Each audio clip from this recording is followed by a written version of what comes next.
How has research helped my career is an interesting, I've thought a lot about that. In fact, the research was my career. It's the interesting part about what we do. Because you can just go ahead and do things, and a lot of times your gut feeling is a good premise, but the minimal, you need to do some type of trend analysis, you need to do some type of needs assessment, preferably out in the user environment, to really know if the programs, tools, services, whatever you're doing, is really the right thing to do. Otherwise, you're going to build something and nobody will come. How I got into research is from a long-standing interest in using technology and getting to what I call, I guess, reference information in healthcare.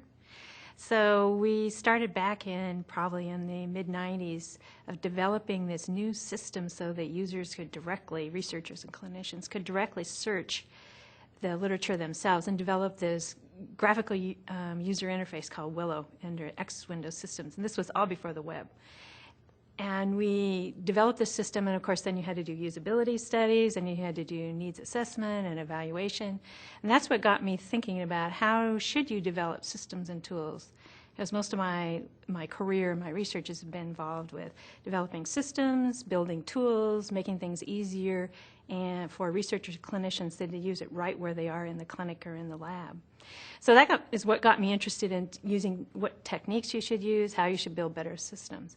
And so after that, then at the University of Washington, where I was for many years, we received an IAMS planning grant, and part of that was, again, developing better systems, and with the focus on role-based systems, whether you're a researcher or a clinician.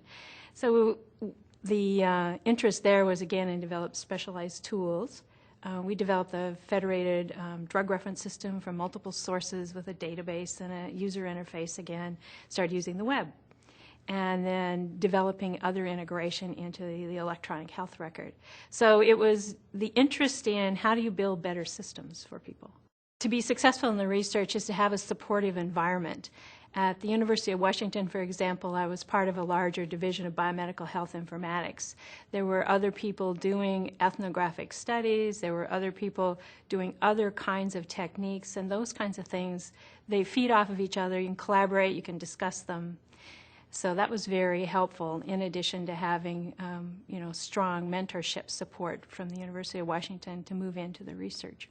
The most successful research projects have always been where it's a collaboration, well, in my instance, it's a collaboration, obviously, of librarians with either the clinicians who you're building it for, the researchers you're building it for. It's always a collaboration and not just a build something and then test it with them, to actually have them part of the internal group. So for instance, with the Prime Answers project, that was an NLM-funded research grant, that what we did from the outset is brought in the 6 clinics that we were going to use as our test base. We had 3 of the clinicians funded and part of the grant, and then combining them with those of us who were librarians and programmers, so it developed into a tight-knit group.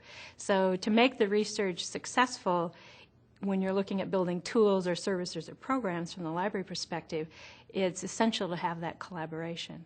One other thing I'd say about support in doing research, you really do need to choose a group externally, too, that you can go to meetings and hear more about it, whether it be the Medical Library Association, there's AMIA, there's other organizations, so you can see what other people have done and be tracking the work other people are doing.